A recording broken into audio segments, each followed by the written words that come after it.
Political पार्टीहरू छ, political पार्टीहरूमा चाहिँ सबैजसो पार्टीहरू हो भने पार्टीको प्रमुखहरू चाहिँ पुरुषहरू छन् र पुरुष नेता आफैमा पितृसत्तावादी र एउटा पितृसत्तात्मक विचारधारा भएको पुरुष नेताले हाँकेको पार्टीमा महिलाहरूको सङ्ख्यात्मक सहभागिता बाहेक उनीहरूको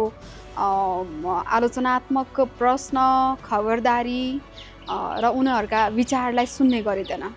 र उनीहरूलाई चाहिँ एउटा शरीरको रूपमा मात्र उपस्थित गराइएको पात्र जस्तो हैन अनुभूत गराइरहन्छन् र पछिल्ला किस्साहरू हामीले पार्टीमा महिलाहरूले प्रश्न गरे बापत, आलोचना गरे बापत निलम्बन गरिएका घटनाहरूलाई पनि निहाल्यो भने हेर्न सकिन्छ। त्यसैले पोलिटिकल पार्टीहरू चाहिँ अलिकति जेन्डर सेन्सिटिभ भएनन्। पोलिटिकल पार्टीको कोड अफ कन्डक्ट अथवा चाहिँ वर्क एथिक्सहरू हेऱ्यौँ भने यी धेरै प्याट्रिआर्कल भए र यिनलाई जेन्डर सेन्सिटिभ बनाउनको लागि अथवा gender sensitive code of conduct र जेन्डर सेन्सिटिभ पोलिटिकल कल्चर निर्माण गर्नको लागि चाहिँ आम नेपाली महिलाहरू यो नेताराज विरुद्ध बोल्न एकदमै जरुरी छ